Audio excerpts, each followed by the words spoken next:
কে গো বাড়িতে আছেন কেউ? আমরা আসছিলাম মিষ্টি পানির তালাশ করতে, যে কোথাও মিষ্টি পানি আছে কিনা। এই বাড়ি থেকে একজন বলতেছেন যে মিষ্টি পানি তো নাই, তবে একটা কূপ আছে, একটা কুয়া আছে, এই কুয়ার পানি কেউ খায় না, এই পানি, এই কূপের পানিটাই মিষ্টি।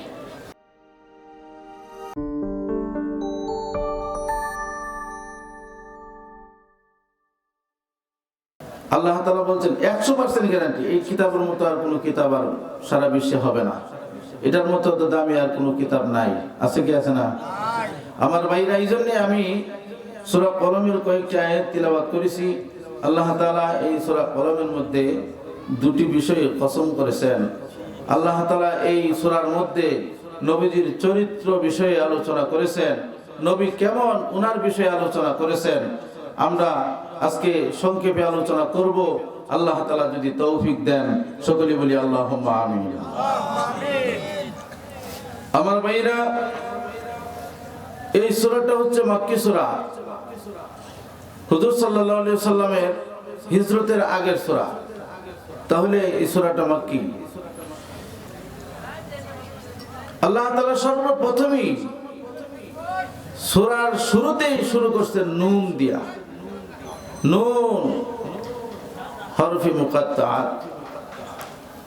এরকম আরো বহুত সূরা আছে, এরকম হরফ দিয়ে আল্লাহ তাআলা সূরা শুরু করছেন, আর ওরকম সূরার মধ্যে আল্লাহ তাআলা ওই হরফটি ব্যবহার করেছেন। সমস্ত মুফাসসিরিনে কেরামগণ একমত যে এমন হরফ যদি আসে, এই হরফের কোনো ব্যাখ্যা নাই, কোনো বিশ্লেষণ নাই, কোনো তাফসীর নাই। আজ পর্যন্ত কোনো মুফাসসিরগণ এরকম হরফের ব্যাখ্যা বিশ্লেষণ বের করতে পারে নাই। গোপনীয়, আল্লাহ তাআলা গোপন ভাবে কি জানি আমার রাসূলের সাথে আলোচনা করেছেন। আল্লাহু আকবার। এটা দুনিয়ার কেউ জানে না। জানে কে? আল্লাহ এবং তার রাসূল। আল্লাহ এবং তার রাসূল। যদি বান্দার কোনো উপকার এখানে থাকতো, তাহলে আল্লাহ তাআলা এই আয়াত, এই হরফটা বলার সঙ্গে সঙ্গে আল্লাহ তাআলা বিস্তারিত আলোচনা করে দিতেন। মনে হয় কোনো উম্মতে, কোনো বান্দার কল্যাণ নাই, এই জন্যই আল্লাহ তাআলা বিশ্লেষণ করেন নাই। সুবহানাল্লাহ। আমার ভাইরা, আমার বন্ধুগণ, আমার আল্লাহ রাব্বুল আলামিন যাহা করেন বান্দার মঙ্গলের জন্য করেন, বান্দার ভালোর জন্যই করেন। আল্লাহ রাব্বুল আলামিন এই সূরা নাযিল করে সূরার শুরুতেই হরফে মুকাত্তাআত দিয়ে কেন শুরু করেছেন, এটা কে জানেন? আল্লাহ তাআলাই ভালো জানেন। এটার মধ্যে আমাদের কোনো হাত নাই, মানুষের কোনো হাত নাই। কোনো মানুষ যদি হাত দেওয়ার চেষ্টা করে, যদি বলে এটার ভিতরে কি আছে একটু দেখা খুঁজে বার করে দেখি, আমার ভাইরা, আল্লাহ তাআলা বলছেন বান্দা সব কিছু নিয়ে তুমি গাটাগাটি কইরো। কিছু কিছু বিষয় আছে, এই কিছু কিছু বিষয় নিয়ে তুমি গাটাগাটি করো না, ঠিক না? এখানে আল্লাহ তাআলা সর্বপ্রথমই নুন ওয়াল কলামি ওয়া মা ইয়াসতুরুন,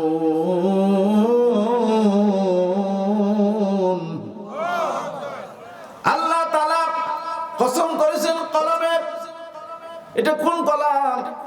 আমাদের প্রাইমারি স্কুলের যে লেখে মাস্টার সাহেব, এই কলম নাকি? কলেজের মধ্যে লেখাপড়া করে ওই কলম নাকি?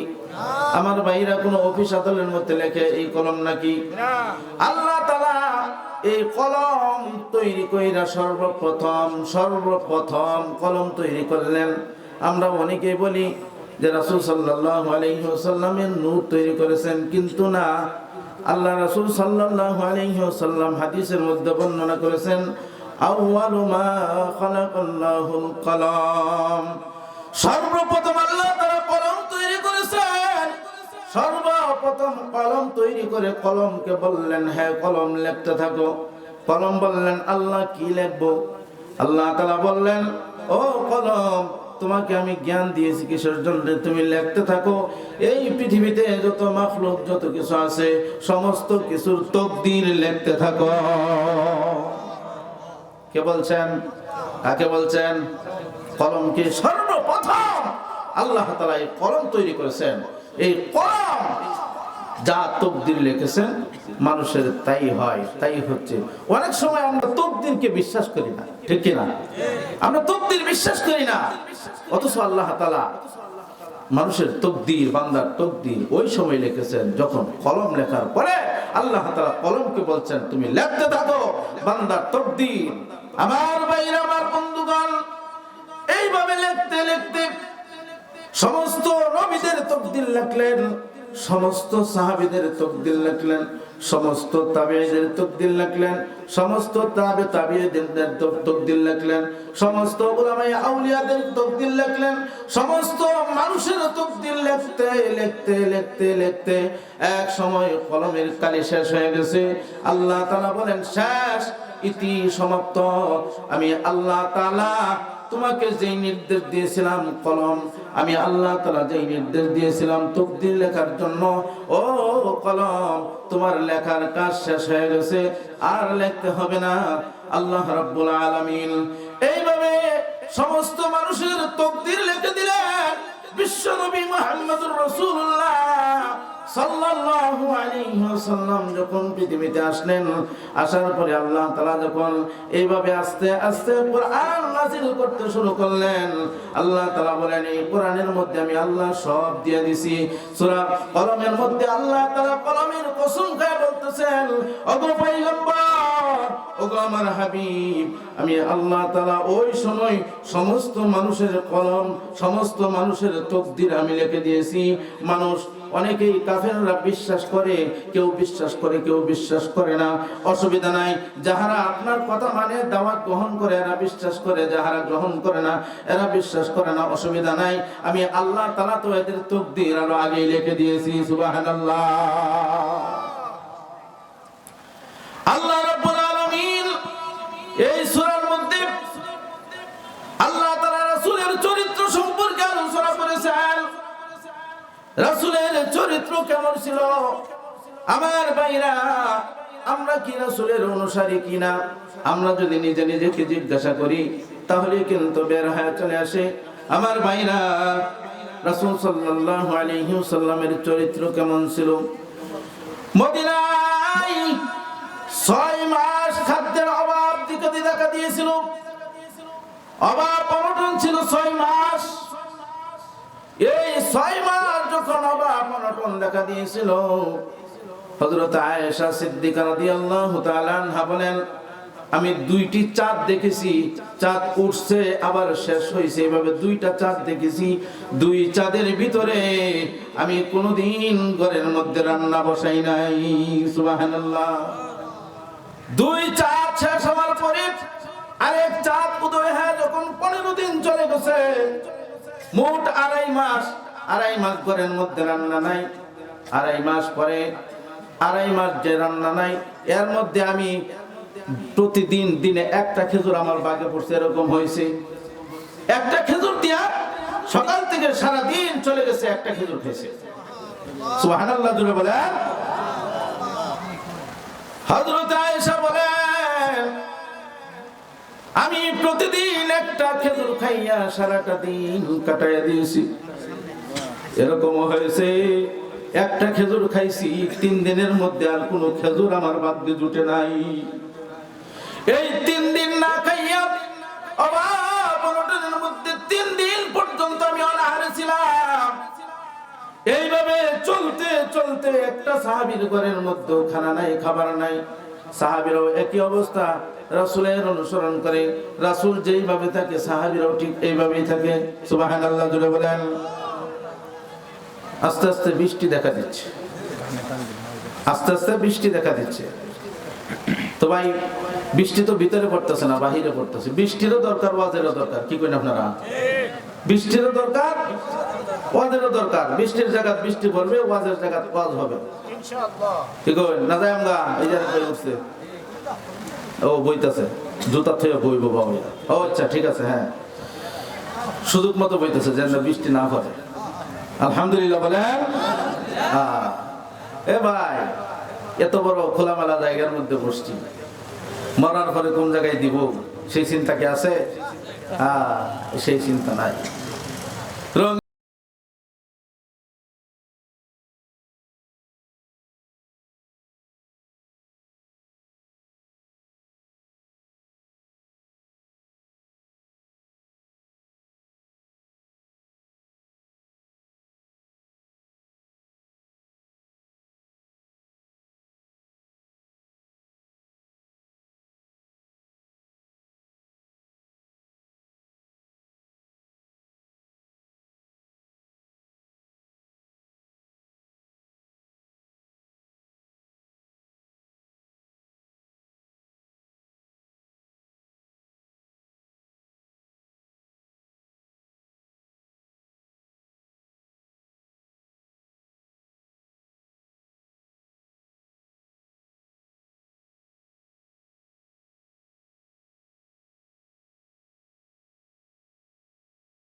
কেউ বা আনবে আতর দানি, কার লাগিয়া এত মায়া এত চোখের পানি রে মন, কার লাগিয়া এত মায়া এত চোখের পানি।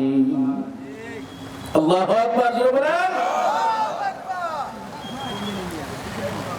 আমার ভাইরা, এই জন্যে মরার চিন্তা করে এনে বলে থাকি, কেউ না যায় না, যাই আমরা বক্তারে থয়ে দেন না ভাই, যাইলে আমার ঠিক করে দেন যে আমি আগে আপনার কাছ থেকে বিদায় নেন, পরে বিদায় আপনারা হইবেন, ঠিক আছে না? ঠিক আছে, চলবো ইনশাআল্লাহ। এই জন্য আমার ভাইরা বলতেছিলাম কি, হুজুর আকরাম সাল্লাল্লাহু আলাইহি ওয়াসাল্লামের ঘরের মধ্যেও খাবার নাই, কেমন জীবন যাপন তারা করেছেন।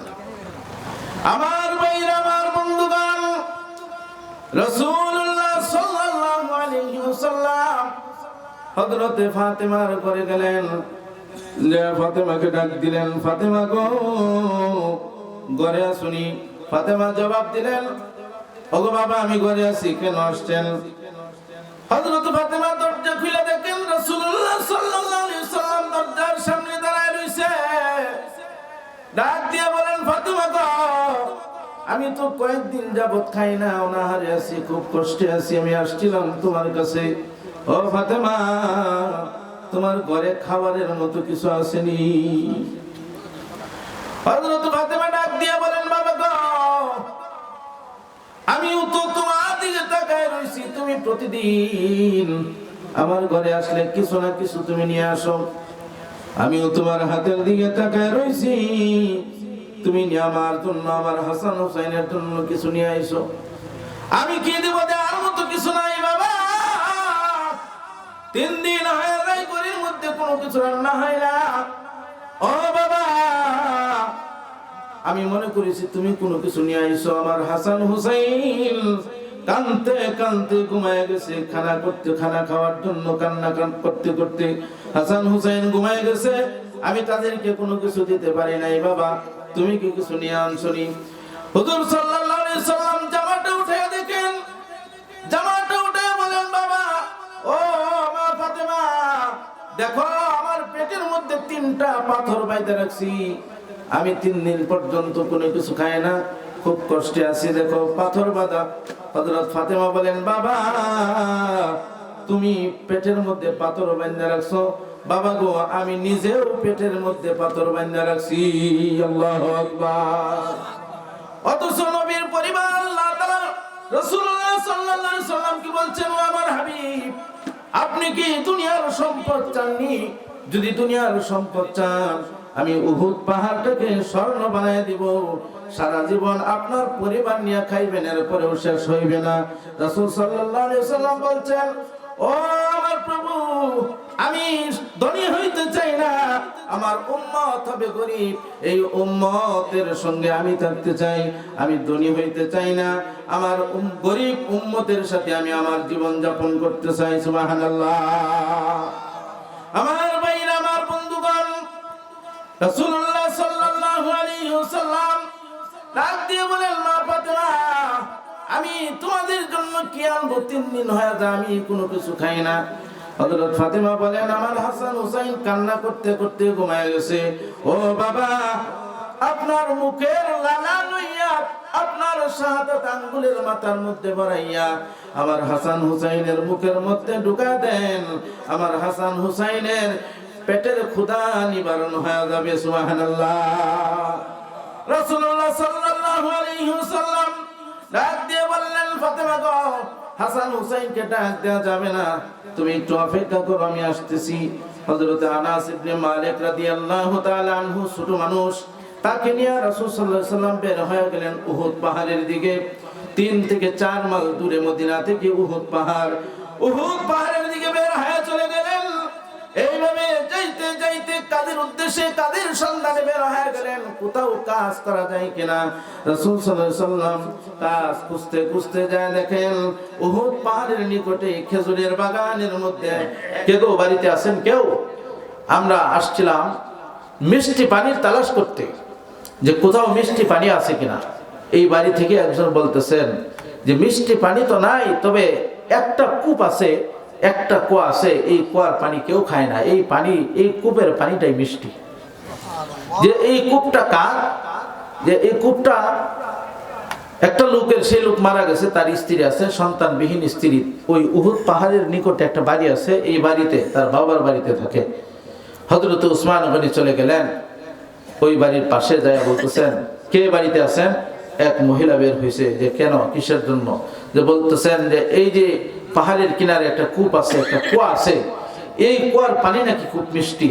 যে হ্যাঁ, এই কুয়ার পানি তো খুব মিষ্টি, যে আমি তো এই কূপটা কেনার জন্য আসছি। এটা তো আপনি কিনতে পারবেন না, এটার দাম অনেক বেশি। আর এটা কেনই বা আল্লাহ তাআলা বানাইছেন, কাহার জন্যই বা বানাইছেন? এটার পানি আমরা কেউ খাই না, আশ্চর্যজনক পানি, চতুর্দিকে সব পানি লবণাক্ত, কিন্তু এই কূপের পানিটাই মিষ্টি, আমরা এই কূপের পানি তো খাই না। ওই হযরত উসমান গনি বলতেছেন, এটা মনে হয় আল্লাহ তাআলা রাহমাতুল লিল আলামিন বিশ্ব নবী মুহাম্মদুর রাসূলুল্লাহ সাল্লাল্লাহু আলাইহি ওয়াসাল্লামের জন্য বানাইছেন। সুবহানাল্লাহ বলেন। আমার ভাইরা, আমার বন্ধুগণ, হযরত উসমান গনি রাদিয়াল্লাহু তাআলা আনহু ডাক দিয়ে বলেন, বন্ধে, এই কূপটা তুমি আমার কাছে বিক্রি করে দাও। এই কূপটা যদি তুমি আমার কাছে বিক্রি করে দাও, তাহলে এই কূপের পানিটা এমন একজন মানুষ খাইবে, যেই মানুষটা এই দুনিয়ার সব চাইতে দামি, আখিরাতেও সবার চাইতে দামি করে আল্লাহ তাআলা বানাইছেন। উনি হচ্ছেন দুজাহানের সরদার বিশ্বনবী মুহাম্মদুর রাসূলুল্লাহ সাল্লাল্লাহু আলাইহি ওয়াসাল্লাম। তুমি যদি কূপটা আমার কাছে বিক্রি করে দাও, তাহলে রাহমাতুল লিল আলামিনের জন্য আমি এই কূপের পানি নিয়ে খাওয়াইতে পারবো। মহিলা ডাক দিয়ে বলেন, ভাইরে, তুমি কি পারবাই নি কূপ কেনার জন্য? সে ডাক দিয়ে বলেন, ও বোন, তুমি আমার নাম শুনছনি? আমি মক্কার সবচাইতে ধনী ব্যক্তি, দানবীর ব্যক্তি, আমার নাম হচ্ছে উসমান গনি। সুবহানাল্লাহ। আমি যদি কিনতে না পারি, মদিনার কেউ কিনতে পারবে না। ও মহিলা, তুমি দাম চাও। ওই সময় হস্তার আমলে 200 দিরহাম চাইছে, 2 লক্ষ দিরহাম চাইছিল। সুবহানাল্লাহ। কয় লক্ষ দিরহাম? 2 লক্ষ দিরহাম। হযরতে ওসমান গনি সঙ্গে সঙ্গে টাকা নিয়ে গেছে, অসুবিধা কি? সঙ্গে সঙ্গে 2 লক্ষ দিরহাম দিয়ে দিয়েছে। সুবহানাল্লাহ। ওনার খেয়াল হচ্ছে যে বিশ্বনবী মুহাম্মদুর রাসূলুল্লাহ সাল্লাল্লাহু আলাইহি সাল্লাম হাসরের ময়দানে সুপারিশ করবেন, জান্নাতে আমার সঙ্গে থাকবেন, জান্নাতে ওনার সঙ্গে আমি থাকবো। তাহলে দুনিয়া দিয়ে আমার কি হবে? ক্ষণস্থায়ী জিন্দেগি দিয়ে আমার কি হবে? দুনিয়া চাই না, দুনিয়ার জিন্দেগি চাই না, ক্ষণস্থায়ী জিন্দেগি চাই না, আখিরাতের জিন্দেগি চাই। দুনিয়ার সম্পদ দিয়ে কিচ্ছু হবে না, আখিরাতের সম্পদ চাই। এই দুনিয়ার সম্পদের বিনিময়ে আমি আখিরাতের জান্নাত কিনতে চাই। সুবহানাল্লাহ জোরে বলেন। আমার ভাইরা, আমার বন্ধুগণ, কূপ কেনার পরে হযরত উসমান গনি ডাক দিয়ে বলেন, ও বোন, কূপটা আগের কার ছিল? যে কূপটা তো আগে আমার ছিল, এখন কার? এখন তো তোমার। এখন কি এটার মধ্যে তোমার আর কোনো আপত্তি আসেনি? যে না, আমার কোনো আপত্তি নাই। এই কূপের পানি নিয়ে হযরত উসমান গনি রাদিয়াল্লাহু তাআলা আনহু চলে গেলেন বিশ্ব নবীর দরবারে। ইয়া রাসূলুল্লাহ, ইয়া হাবিবাল্লাহ, আপনার জন্য আমি কূপ পেয়েছি। আমি 2 লক্ষ দিরহাম দিয়া একটা কূপ আমি কিনেছি। তবে আশ্চর্যজনক হয়েছে, মদিনাতে সমস্ত পানি লবণাক্ত, কোন কূপের পানি মিষ্টি না। ইয়া রাসূলুল্লাহ, ইয়া হাবিবাল্লাহ, এই একটা কূপের পানি মিষ্টি বুঝলাম না, এলাকার মানুষ কেউ বুঝে নাই, অনেক দিন হয়ে যায় এই কূপের পানি কেউ খায় না, মিষ্টি পানি। রাসূলুল্লাহ সাল্লাল্লাহু আলাইহি ওয়াসাল্লাম বলেন, ও উসমান গনি, তুমি কি বুঝো নাই? আল্লাহ তাআলা এই পাহাড় যখন সৃষ্টি করেছে, আল্লাহ তাআলা এই পাহাড়ের কিনারে কূপ সৃষ্টি করেছে। আল্লাহ তাআলা আমাকে মক্কায় প্রেরণ করবেন, মক্কা থেকে আমি মদিনাতে আসব। ও উসমান, তুমি কি জানো না যে আল্লাহ রাব্বুল আলামিন এই মদিনাতে পাঠাইবেন, পাঠানোর পরে আমি লবণাক্ত পানি খাইতে পারবো না, মিষ্টি পানির ব্যবস্থা আল্লাহ তাআলা পাহাড় সৃষ্টি করার সঙ্গে সঙ্গেই বানায় রাখছে। সুবহানাল্লাহ, সুবহানাল্লাহ। আমার ভাইরা, হযরত উসমান গনি কেমন জিহাদ করেছেন দেখেন। দুনিয়ার সম্পদের দিকে তাকায় নাই, উনি তাকাইছেন জান্নাত কিভাবে কেনা যায়। আমার ভাইরা, সেই জান্নাত তো আমাদেরও কেনার দরকার আছে কি আছে না? জুড়ে বলেন, জান্নাত কেনার দরকার আছে কি আছে না? কার কার আছে একটু হাত তুলে দেখাই। নারে তাকবীর, নারে তাকবীর। আল কোরআনের আলো, আল হাদিসের আলো,